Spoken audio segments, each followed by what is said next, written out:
Good morning, students. Now we are going to study about destructive distillation of coal. We know that coal contains many valuable organic compounds other than carbon. And we also know that when coal is heated in the air, then carbon present in the coal reacts with oxygen present in the air and form carbon dioxide gas. But what would happen when coal is heated in the absence of air? When coal is heated in the absence of air, it does not burn, but it produces many byproducts.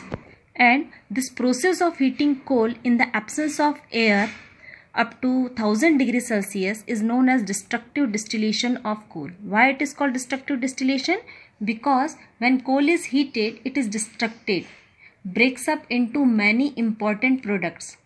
And the characteristics of all these byproducts are totally different from the coal. And the main byproducts of this process are coke, coal tar, coal gas and ammonical liquor. Now, this process of destructive distillation can be understood through an activity. And for this activity, we need 2 boiling tubes, 2 delivery tubes, water, coal powder and a burner. So, we need all these things to carry out the destructive distillation of coal. Now, take 2 boiling tubes, tube A and tube B. Put small quantity of coal powder in boiling tube A and fit it in the horizontal position. Now, take about 20 ml of water in tube B and fix it in the vertical position. Now, heat the coal powder strongly in boiling tube A. Now, what will happen here?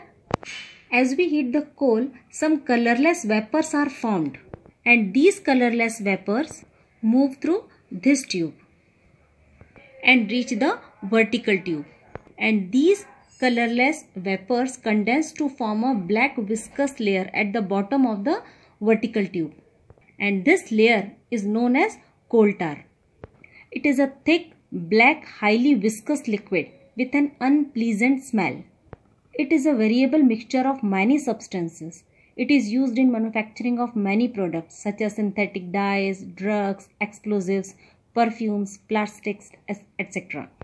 Now, some other vapors which are coming out from here dissolved in water and formed colorless layer just above the coal tar in the vertical tube. Actually, this colorless gas which is produced from the coal is ammonia, which is absorbed in the water forming ammonical liquor. It is used for making fertilizers such as ammonium sulfate, ammonium supersulfate, etc. Now, still some more colorless vapors are there which do not react. They do not dissolve in water. But what do? They just go out of this vertical tube.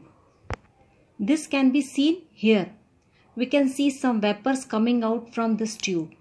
So, these vapors are nothing but coal gas. Now, we get coal tar, ammonical liquor and coal gas from the coal. And after this, the black residue left in the boiling tube A is called coke. It is almost a pure form of carbon. It is a hard, porous and black substance that is left behind as a residue. It is rough to touch and is used mainly in the extraction of metals and in the manufacturing of steel. Now, our next topic is petroleum. The word petroleum comes from the Latin words petra meaning rock and oleum meaning oil. So, petroleum is a naturally occurring inflammable liquid and it is a mixture of hydrocarbons. Now, petroleum is also known as black gold because when crude oil is extracted from the land, it is a black in color. And we obtain so many valuable products from it like kerosene, diesel, petrol, lubricating oil. Now, the next topic is formation of petroleum. As we know, petroleum is a fossil fuel, means it is formed from dead plants and animals deep under the sea. And the process of formation of petroleum is similar to that of coal. When living organisms died, they were dumped into seafloor, got buried and squeezed under the layers of sedimentary rocks. Now, due to high temperature and pressure, these dead remains transformed into petroleum and natural gas. Now, extraction of petroleum. Petroleum is usually found deep inside the earth between the layers of impervious rocks mixed with water, sand and other compounds. They are obtained by drilling holes through the rocks. Such places where reservoirs of petroleum are found and extracted out by drilling holes are known as oil wells. Now, refining of petroleum. We know that the petroleum that is extracted from the oil wells cannot be used directly because it is a very thick and waxy mixture. It also has an unpleasant odor. So, for using it, we have to separate all its constituents. And the process of separating oil into its constituents is known as refining of petroleum. And its constituents are called fractions. It is carried out in oil refineries. At the refinery, this crude oil mixture is separated into different constituents by a process called fractional distillation. In this process, crude oil is introduced into a tall cylindrical column. It is known as fractionating column.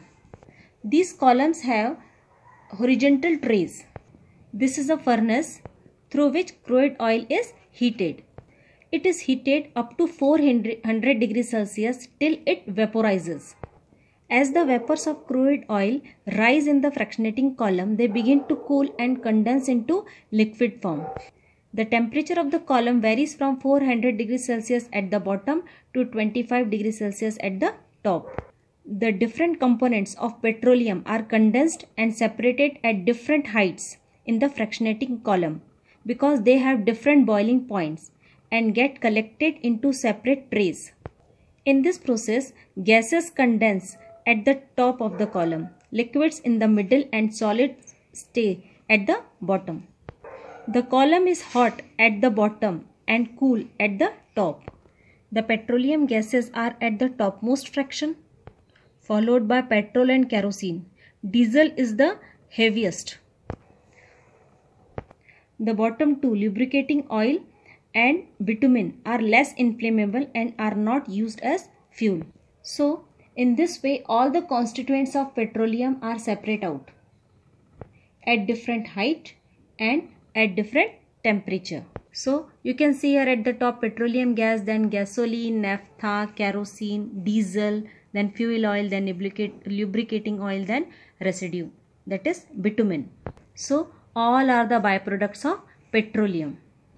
Now, in the next lecture, we will discuss about the natural gas. Thank you. Have a nice day.